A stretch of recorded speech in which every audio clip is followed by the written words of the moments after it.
Sa Lindon, so, kani, wala magiging siguro ni. Si Ginoong Isus, nag-imo siya o wine, ito katadyaw. So, asa may masahay ng Lindon? Sa kaputilya rin ho, so, ito katadyaw na bino.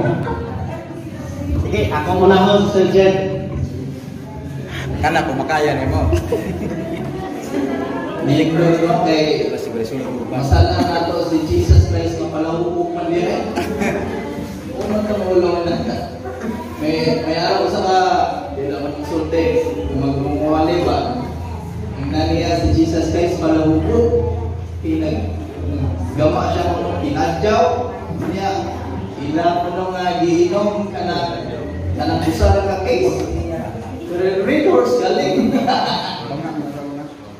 Ato ninong duman, ang gamat ni Jesus Christ nga ilimnon, dili ilimnon, ilang makahubog. Ang gamat ni Jesus Christ nga ilimnon, pure grapes juice. Ngayon naman, ay, ano sa Biblia? First Timothy chapter 5 verse 2. Mag-inom ka mo gamay nga bino. Gamay lang di ay. Unya, tanan nga gisulti about nga gitugot sa bino, ang word nga bino dili ipasabot nga ilimnon nga makahubog. Ang tanan nga gisulti nga gitugot nga bino nga ipasabot nga ilimnon nga pure grapes yun noon. Sa Biblia na ibawal katong bino nga makahubog.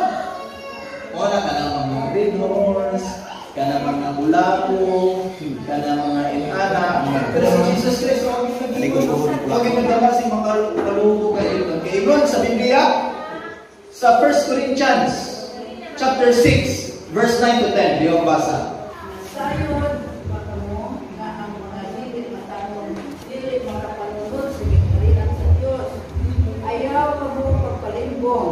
Walay mga makikalawason o mga tigpasipala o mga tigsimba o mga Diyos-Diyos o mga mananakaw o mga bayot o mga kawatan o mga dalo o mga palahubog. Sa gingon nito, palahubog.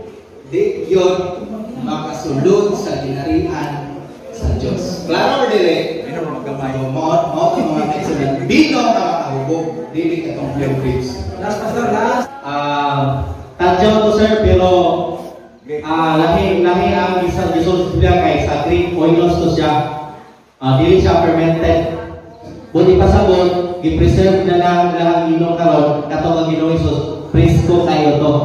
Pareha ng tuba kung bahal na, hindi na pwede inom to. Katong wala pa 8 na oras na imong ako, wala pa itong lamig kay nang inom, baka na sa atong health. Pero katong murag isok na kayo nga gikan karon nga po nangapis ka pagka pasod to mo kuhaon di na kadaot na siya murag suka sa mga nagsuuna ba nakailan as Joseph sa nagsuuna nabasa niya niya utang nabasa diri kayo man sila ni Joseph kung sila nagkano ilimnon basa utang basa nila pasabot ba na si Joseph wala mahibalo sa mga balakon na ang limno makahubog dili maayo ang bawal sa Diyos. Mabasa mo na ginagaluhan ka ng limnon. Mabasa na. Sir, about sa imong pangutana kung nabalon pa si Joseph nga isuko ko sa Ginoo nga dili magubog-ubog. Si Joseph kay balon na siya. Kung unsay sugos Ginoo nga ang issue mo rin, sir, bisan mo sa inom ka dagang tubig, mahubog juga inom ng tubig, magbunot na yung inom. Bisan gani o kanang mukaong kag durian, mahubog juga malabihan ka. Ang issue na, oinos ang ilang inom, granting without accepting ang ihatag ni Joseph, I believe, na pure po to siya ng grapes. Dili ko siya ihatag ng tanduay, sir, I believe, wala ko siya ihatag ng tanduay, wala po, pure to siya ng grapes. Kung natamaan man sila inom, granting without accepting, natamaan man sila inom pananglitan. Natamaan. ila tong personal choice. Ang question na gisulti ba Biblia nga okay ra tong nangahubog sila. Wala kayo i-mention sa Biblia nga okay ra kay nangahubog sila.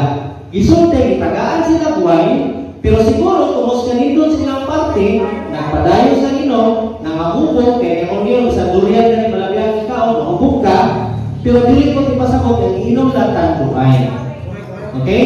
So, kung ipasabot, kato sila, ilang personal choice lang, kagano Ginoo. Pero ingon sa 1 Timothy, ikaw may ra para sa imong iyan. Oh, tayo na daw. Thank you so much. So,